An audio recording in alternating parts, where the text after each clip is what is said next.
Umasa sa tulong na matagal daw dumating, maraming taga-Leyte ang dumedepende na lang sa mga sarili kaanak. May mga naghahanap ng pagkain sa basura o sumusugal sa mga karneng luma na. Saksi sina Chino Gaston at June Veneracion.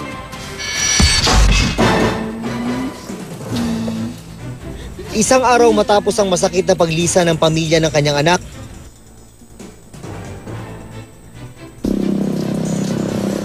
muli kong kinumusta si Lola Pastora at dinala ng pagkain. Nay, good morning ulit! Ito muna bibigay namin, Nay, ha? Yan, para sa yan. Salamat. Tingnan ko. Kung taga din ito, basta ka taga Manila. Amot ko na kumpanya. Mahirap ang mahiwalay sa mga mahal sa buhay. Nagpaiwan siya hindi lang dahil mahina na siya. Diri ako. Ayaw daw niya sumama, gusto lang daw niya, dito lang siya. Bahala na daw siya mamatay, basta dito lang siya.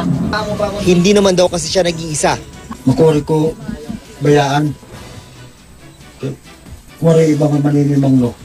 Lamot lahakot at mga anak. Ayuda ko na. Hindi ko kung gusto magkahiwalay kayo. Pamilya ko.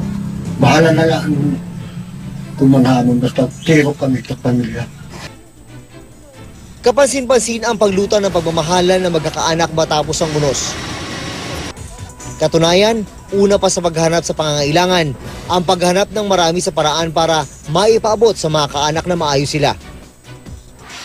Sa City Hall, ang pilang ito para pala sa libreng pag-charge ng cellphone. Lumutang din ang pagiging matiisin ng mga Pilipino. Ang mga karne ng baboy na ipinamigay ng isang storage facility sa Tacloban, napansin naming iba na ang kulay. Binigay sa amin eh. Hanap namin pagkain, hindi ano ba, pagdanakaw. Maging ako saksi sa maraming pagkakataon kung saan ang mga kababayan natin nagsasariling sikap imbes na umasa sa tulong na hindi pa dumarating. Ang ilan nga, anumang edad o kasarian, nangangalakal ng basura para lang mabuhay. Dahil hindi nga nakakarating dito ang tulong o nakakatanggap ng relief goods sa mga residente ng Barangay 93 sa Tacloban City, napipilitan ng mga residente dito maghalungkat ng mga basurang itinapon dito mula sa city proper sa pag-asang makahanap sila ng anumang pagkain o gamit na pwede pang pakinabangan. Si Mang Renan Peralta na nawala ng bahay at barberya, nakakuha ng 2 lata ng sardinas na balot sa putik at ilang piraso ng damit. Delikado din, pero kailangan kumain eh. Ang batang ito na sumama sa amang naghahagilap ng pagkain, nakahanap ng mga pamalit sa mga dati niyang laruan at kamusmusang tinangay ng bagyo. Ang sobra naming pagkain, ipinamahagi namin sa kanila. Maraming salamat, sir! Yung kamay mo, Pero ang mga lalaking ito, hindi basura kundi mga LPG tank ang tinangay umano sa isang gasolinahan. Aksyong bunga ng desperasyong mabuhay dahil hindi pa nahahatira ng tulong. Wala, dinala na rin yun, no? Ayun, no?